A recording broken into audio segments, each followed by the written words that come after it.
কথা তাদের গান গান নাটক পরিবেশনা করে গতকাল আমাদের উপস্থিত হয়েছিলেন প্রবাস থেকে মাটির শিল্পী জগৎ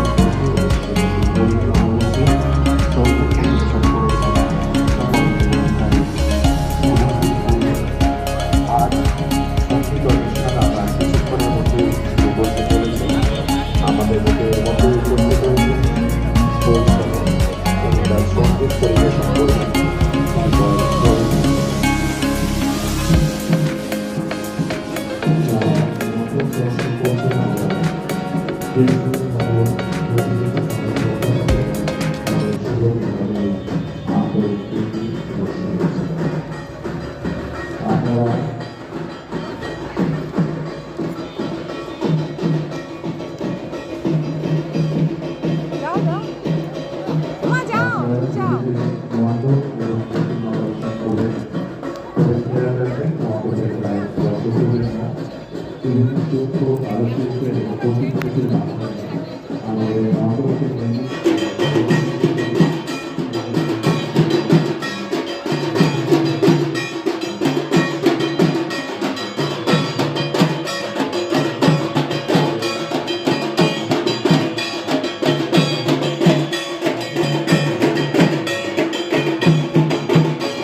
হ্যালো বন্ধুরা, সবাই কেমন আছো? আজকে নতুন চলে এসেছি একটা নতুন ব্লগ নিয়ে।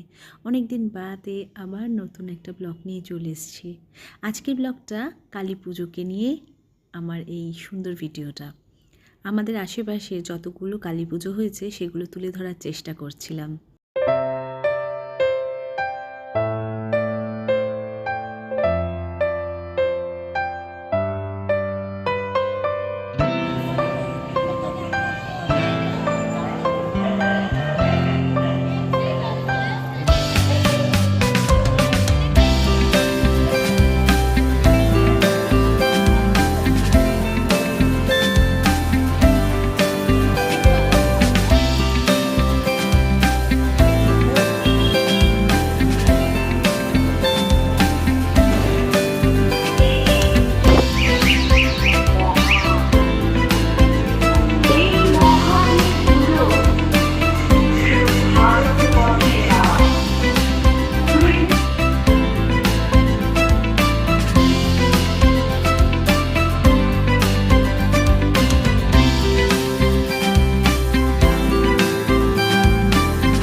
কালী পুজো একদিনের, কিন্তু আমরা উপভোগ করি প্রায় 2 থেকে 3 দিন ধরে, কারণ আমাদের ভাইফোঁটা থাকে, দীপাবলি থাকে, তাই 3 দিন বেশ ভালোই জমজমাট করে আমাদের অনুষ্ঠানটা বেশ ভালো মজা হতো, না তাই না না? ওইটা এক আর এখানে দেখো, এগুলো এই যে আসন আসন কিন্তু দেখছো, এগুলো কিন্তু আসন অ্যাকচুয়ালি, যেগুলো আমরা ব্যবহার করে থাকি।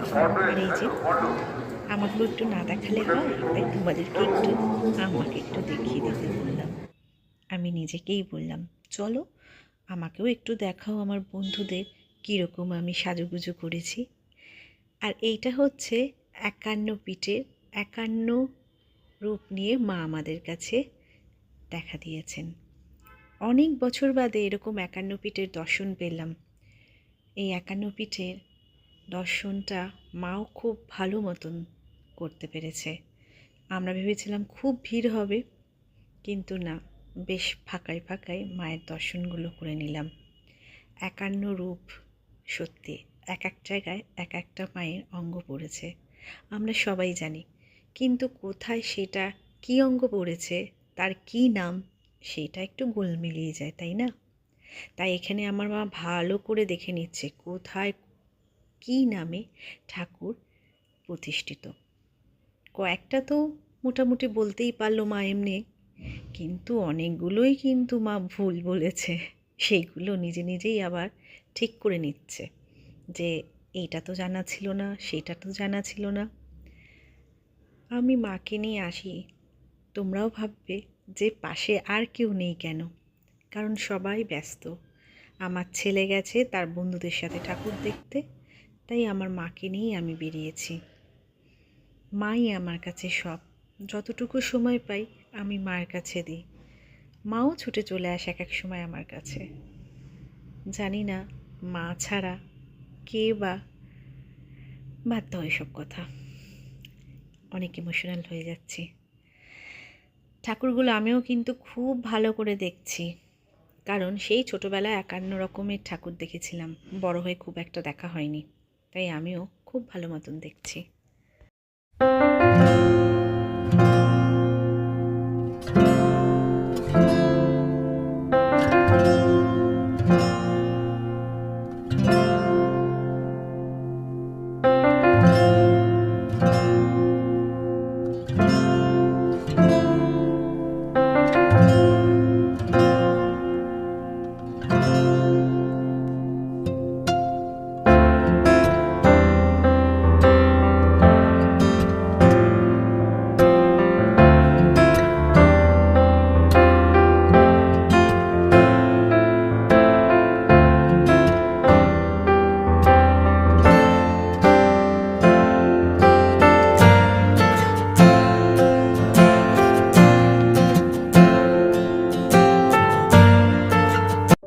কালী পুজোটা বেশ ভালো মতনই কাটালাম। কেমন লাগলো তোমরা কিন্তু অবশ্যই কমেন্টের মাধ্যমে জানিও। আমি কিন্তু ঠিক ওয়েট করব। সবাই খুব খুব ভালো থেকো আর সুস্থ থেকো। আবার দেখা হচ্ছে নতুন একটা ভ্লগের সাথে। ততক্ষণের জন্য টাটা।